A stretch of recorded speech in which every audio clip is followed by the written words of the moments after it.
Hi folks, it's Bill Mew here. I'm coming to you live from Barcelona where I'm attending Mobile World Congress. It's now day 2 of MWC24. I've been attending a lot of the main keynotes and presentations, so I've been stuck in some of the theatres for a lot of the time. I'll be treading the halls and seeing a lot of you on Wednesday and Thursday.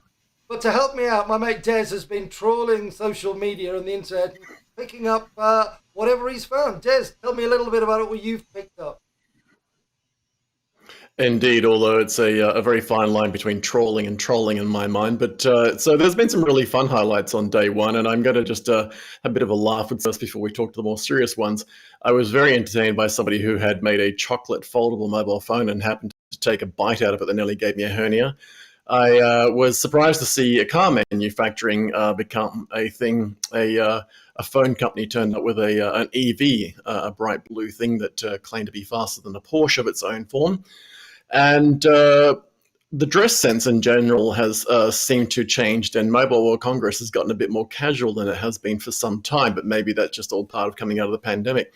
But Bill, I know you have attended some really great keynotes, and particularly one with the Huawei Cloud Conference. What can you share from those? Well, I was particularly impressed by what Huawei are up to, particularly with their cloud database, Gauss DB.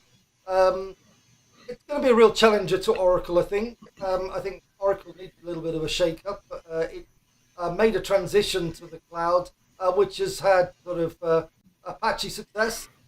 It's not one of the number one ranked cloud firms, but we're starting to see the main challenge to the big three cloud firms, partly coming from the likes of Oracle, but also coming from the likes of both Huawei and Ali in China.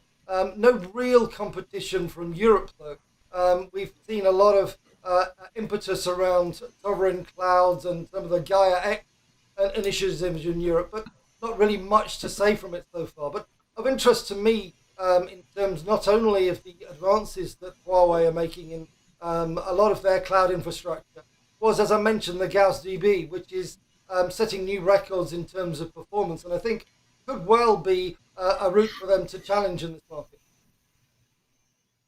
Indeed, and I think for our audience, it's important to really highlight the difference between public cloud, which we might think of with regard to Google or Microsoft or Amazon's platforms, versus the telco cloud, which is a very, very different beast. It has to run in a very, very different private environment on the telco fabric. It has to run to at least 5 nines, if not better.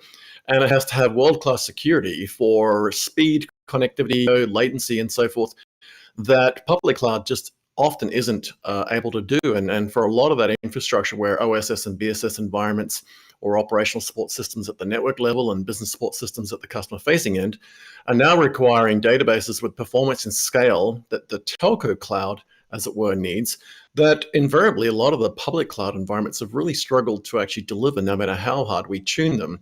I noticed as well you were on a couple of the stands there in the Huawei environment, and it looked like you're about to scarper with one of the high-density antennas. What was that all about? Well, we'll get on to talk about some of the 5.5G in a sec, but come back to your points around telco cloud. I think a lot of the telcos were very well positioned initially to make massive inroads in the cloud market, and they largely ceded the market to the big cloud players that now exist, the hyperscalers.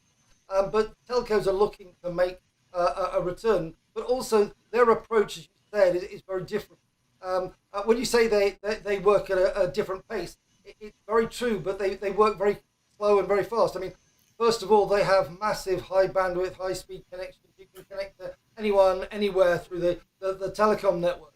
But also, the telcos move much more slowly. I mean, infrastructure investment for telcos is a massive, a long return cycle where telcos have traditionally invested enormous amounts and have actually sort of sweated their infrastructure assets for years, seeking to get the maximum return on. What we're seeing, though, is certainly on the mobile telecom side, some advances. We've gone from 4G to 5G. We're now seeing 5.5G, which is going to give 10 times the bandwidth to users, and there are a lot of new antennas being shown on the Huawei stand. One of them was really quite portable. You could put it in a bag and carry it single-handedly.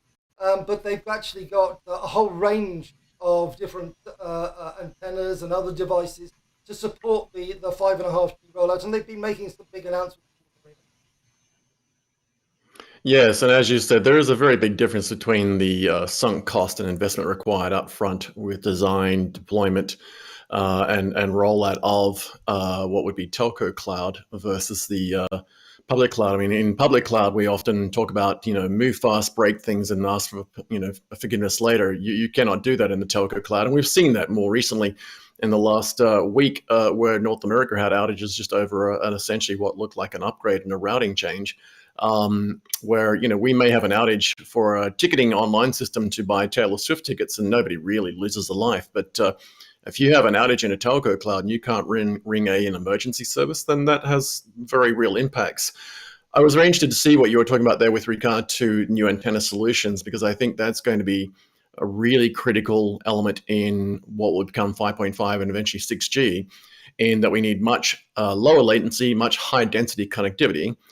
So that the likes of fixed wireless access over these platforms is realistically available to small to medium-sized businesses at a high density, where fixed line just isn't a thing anymore. We're seeing that around the world now, with in the UK having 3G shut off by one of the main carriers, and in the US, various parts of the country just cannot get fixed line services anymore. So the deployment of better antenna systems, better secure managed antenna solutions, and infrastructure supporting that, with then the fixed wireless access connectivity in premises, whether it's in a home or more often in an office environment or even mobile.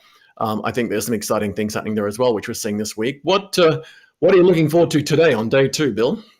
Well, I'm going to be seeing a little bit more around some of the mobile devices, and there will be further announcements and some of the keynotes I'm going to be attending. But it all goes back to what you were saying about the adoption of 5.5G. I mean, it is becoming a reality. It's being commercialized right now. They're looking for a massive high density antenna and support speed and capacity. But also, again, that comes with reliability. And the US carrier that you mentioned has been somewhat shamed recently because it failed on the reliability front. And comically had to suggest people who wanted to contact the emergency services should look to use somebody else's network, which is totally unacceptable.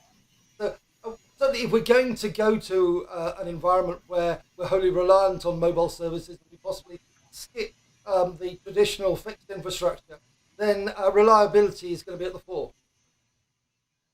It is indeed. Well, we look forward to your updates from today, and we'll do another wrap up at the end of the day. And tomorrow, all going to plan, hopefully you'll be able to make your way to the Waylay stand and to get an audience with the CEO and the founder and COO that we've scheduled for you. I'm really looking forward to those interviews as well. But in the meantime, safe travels. Continue your amazing coverage on the ground. I will be doing my best to keep up with it virtually. You're moving very fast. And hopefully you will survive your second day, and we'll be able to do a wrap up at the end of the day. Well, I'll do another short wrap up like I did at the end of day 1 with a few highlights and my lawnmower of Zoom, if you want to go and check that out. So I'll do that at the end of the day today, and then hopefully I'll catch you tomorrow for another summary like this, and we'll dive into the highlights that in a little bit more depth and some of the big issues at hand. Yes, indeed. And for those who don't know the reference, do follow Bill on Twitter and have a look at that reference with regard to actual lawnmower running the in-person shoot-'em-up game Doom. It is not the announcements of the doom of the lawnmower industry. All right, Bill, have a great second day. We'll look forward to touching base later on. All right, see you guys. Bye. And for anyone at the show, come and say hi. Look forward to meeting you all.